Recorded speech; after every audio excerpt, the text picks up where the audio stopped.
में भी अपने पैगाम की तरवीज का रास्ता इमाम मासूमीन अलैहिस्सलाम हमें क्या बताते हैं। जहाँ तक सूरत हाल है इस अम्र की कि दावत और तबलीग है क्या,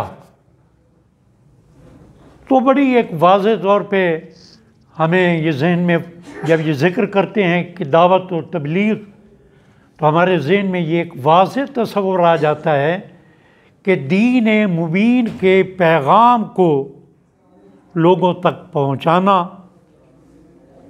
और इसके लिए कुरान मजीद ने जो जवाज़ फराम किया, जो आयत मजीदा मैंने तिलावत की है, बड़ी वाज़ेह है और ऐसी आयत है कि जिसके बारे में अक्सर कहा करता हूँ कि इमामिया ऑर्गेनाइजेशन पाकिस्तान के तंजीमी वजूद की दलील है ये आयत मजीदा कुरान मजीद की जो है। लेकिन एक दाई की हैसियत से हमारी ज़िम्मेदारी क्या है, दाई की खसूसियात क्या होनी चाहिए। ज़ाहिर दावत जब है दीन इस्लाम के पैगाम को आम करना, तरवीज करना दीन की, तो उसके लिए जो उलमाए कराम ने जो रास्ता बताया उसका एक जामे सा मुतालिया करने के बाद 10 नुकात जो मेरे सामने आए वो मैं पेश कर देता हूँ। पहले उस पर लिखने थे, कुछ उसको मज़ीद उसकी तफसील बतानी। अब मैं तफसील नहीं बताता, सिर्फ वो नुकात आपकी नज़र में, और फिर इमाम अली नकी अलैहिस्सलाम की सीरत हमें क्या पैगाम देती है, बस इसी पे अपनी गुफ्तगू का मैं इख्तिताम करूँगा। दाई या मुबल्लिग, पैगाम देने वाला या तबलीग करने वाला, उसके लिए जो सीरत आइमा मासूमीन और सीरत अंबिया की सूरत में और कुरान के अहकामात की सूरत में जो चीज़ें हमारे सामने आती हैं, उनमें सबसे पहली ये चीज़ है कि दाई या पैगाम देने वाला मुबल्लिग सबसे पहले अपनी गुफ्तगू का आगाज़ बिस्मिल्लाहिर्रहमानिर्रहीम से करे। उसके बाद है कि उसकी सारी गुफ्तगू का दारोमदार कुरान और सुन्नत के मुताबिक हो, उसी तरीक़ाकार के दायरे में हो, उसी फ्रेम में हो। तीसरा ये है कि दाई की गुफ्तगू, मुबल्लिग की गुफ्तगू, दाई की कोशिश हक़ के मुताबिक हो। चौथी जो अहम तरीन बात है कि जो कलाम उसमें पेश किया जाए वो पाक हो और जाज़िब नज़र हो, सुनने में भी अच्छा लगे, पढ़ने में भी अच्छा लगे। उसके बाद पांचवी जो चीज़ है वो ये है कि मुबल्लिग का मकसद हिदायत करना हो,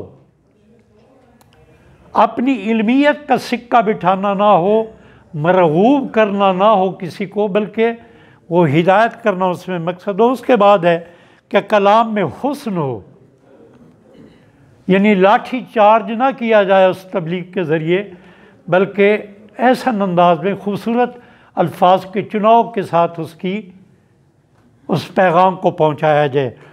सातवां जो नुक्ता है वो दावत बिल हिकमत हो, यानी क्या ये बात अगर मैं कर रहा हूं तो ये कलूब में उतरनी भी है कि ये नहीं, सुनने वाला उसको कबूल भी करेगा कि नहीं, इस अंदाज में मुझे गुफ्तगू करनी है। तो उसमें दावत बिल हिकमत का अमल अब ज़र तफसील में मैं नहीं जा सकता।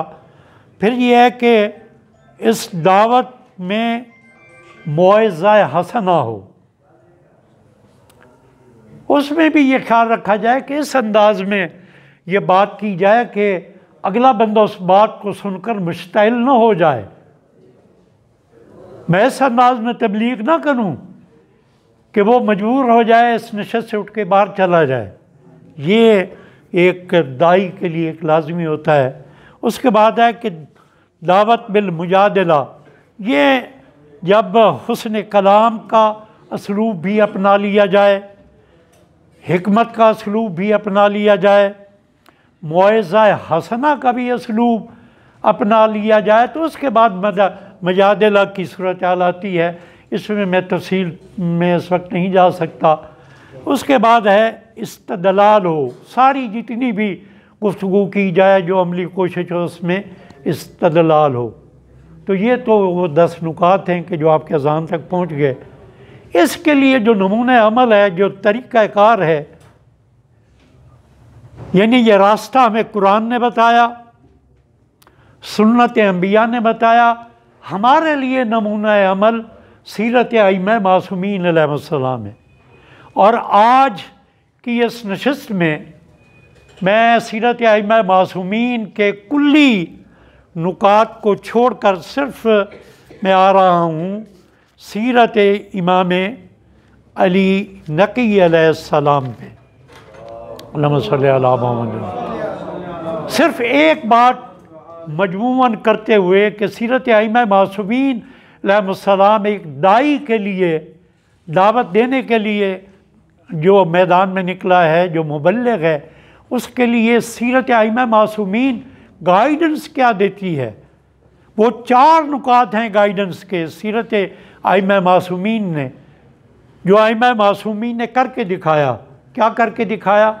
हदीस की रिवायत, इखलाक की हिमायत, अलूम की इशाअत और दीन की हिफाजत। ये 4 नुकात सीरत आइम्मा मासूमीन में वाज़े तौर पे नज़र आते हैं। हदीस की रिवायत, इखलाक की हिमायत, अलूम की इशाअत और दीन की हिफाजत।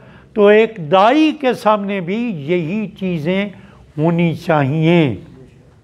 अब मैं, क्योंकि मैंने गुजारिश की कि कल का दिन जो इमाम अली नकी अलैहिस्सलाम की विलादत बासआदत का दिन था, पहले चंद जुमले इमाम की अज़मत के हवाले से और उसके बाद इमाम का असलूब तबलीग दीन क्या था उसका एक वाक़या सुना के इस गुफ्तगू को इख्तिताम पज़ीर करूँगा।